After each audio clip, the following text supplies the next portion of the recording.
Minasan, konnichiwa. Last week, we learned how every Japanese sentence has the same core. The main carriage and the engine, A and B. The thing we're talking about and the thing we are saying about it. And I told you that we can have a lot more carriages and sentences become more complex, but they still always have the same core. Now we're going to look at some of those extra carriages, and the first one we're going to look at is a very mysterious carriage, but it's also a very, very, very important one. Part of the reason that so many people find Japanese confusing, vague, and difficult is because they are never properly taught about this carriage. What does it look like? Well, I told you before that while every sentence has the same two core elements, you can't always see both of them. You can always see the engine, but sometimes you can't see the main carriage. Why not? When you can't see it, it's because of this. This is the invisible carriage, and while you can't see it, it's always there. And understanding that it's always there is the key to understanding Japanese. So, what is an invisible carriage? In English, the closest equivalent is it. So, let's begin by seeing what it does in English. Let's take this sentence. The ball rolled down the hill. When the ball got to the bottom, the ball hit a sharp stone. The ball was punctured and all the air came out of the ball. Now, would anybody ever say that? Of course they wouldn't, because once we've established what we're talking about, we replace it with it. So we say, the ball rolled down the hill. When it got to the bottom, it hit a sharp stone. It was punctured and all the air came out of it. Now, let's suppose a small child tries to say this and says, ball rolled down the hill, got to bottom, hit sharp stone, got punctured, all the air came out. Now, is that difficult to understand? It isn't difficult at all, is it? Because in fact, we don't need to use this it marker every time over and over again. English grammar demands it, but there's no actual communicative need to do it, and Japanese doesn't do it. In place of it, which actually means nothing because it can mean anything. If I say it, I may be talking about a flower or about the sky. I may be talking about a tree, or my finger, or the Eiffel Tower, or the Andromeda Galaxy. It in itself doesn't mean anything. We know what it is from context. So, if a small child, or even an adult, comes down to the kitchen at night and someone says hi, she might say, got really hungry, came for something to eat. Again, there's nothing confusing or difficult about this. She means, I got really hungry, I came down for something to eat. In English, this isn't a proper sentence, but in Japanese, it is. All nice little pronouns like it, she, he, I, they, in Japanese can be replaced by the invisible carriage, the zero pronoun. But the important thing to remember is that they are still there. Right, so let's look at this at work in Japanese.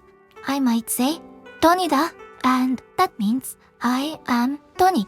So the full sentence is, zero ga Dolly da. So this looks as if it only has an engine and no main carriage, but the main carriage is simply the invisible one. And we can say that I is the default value of the zero pronoun invisible carriage. However, the context can define it as anything. For example, if we hear rustling in the woods and look over in the direction of it, and I say, usagi da, that means zero ga usagi da. It is a rabbit. It, that thing that we just looked towards, rustling in the trees, that's a rabbit. If I say, doyobi da, doyobi means Saturday, I'm saying, it is Saturday. What's it? Today is Saturday, it is Saturday. All these sentences are full, complete Japanese sentences with a ga marked subject, the A carriage, the main carriage, and the engine. But in each of these cases, the main carriage is invisible, but it's still there.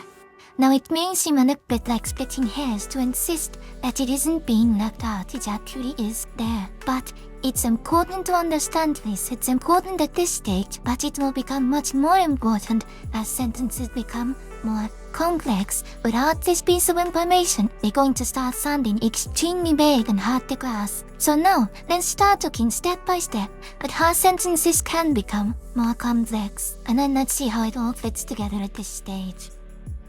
I'm going to introduce you to one more kind of carriage, and that is an O car. This means a noun marked by the particle o, which is sometimes said wo, and more usually just o.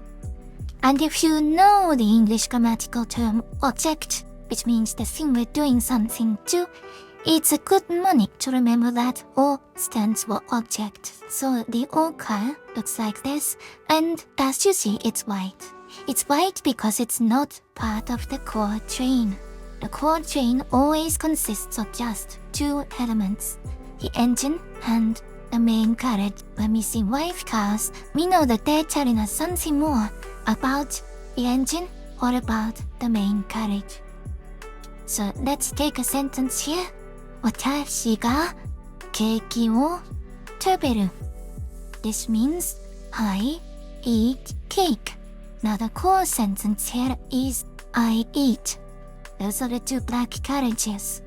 The white carriage, ケーキを, is telling us more about the engine. The core sentence is I eat, and ケーキを is telling us what it is that I eat. Now, the interesting thing here is that we may often see this said like this, ケーキを食べる. And I think you already know what's going on when this happens. This is another case where we have the invisible a car. You can't have a sentence without a car. We can't have an action being done without a doer. If we say ケーキを食べる, what we're really saying is ゼロがケーキを食べる. And the default value for 0 for the invisible carriage is 私. So usually this is going to be I eat cake. Although if we were talking about someone else at the time, it might mean that that person eats cake. Alright, so this is quite a lot of information to process at one time. And once again, if you'd like to make some sentences using more and using the invisible carriage, and if you do that, I'd like you to write it in 3 forms. That's to say, the Japanese would be ケーキを食べる. The full form of the Japanese, including the zero pronoun, invisible carriage would be ゼロがケーキを食べる. And the English would be I eat cake. So if you'd like to practice any of these sentences and write them in the comments below, once again, I will correct them while this channel remains small and I'm able to do so.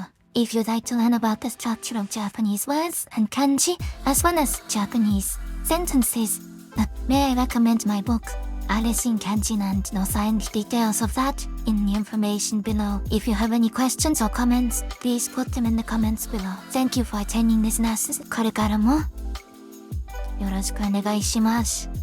Class dismissed.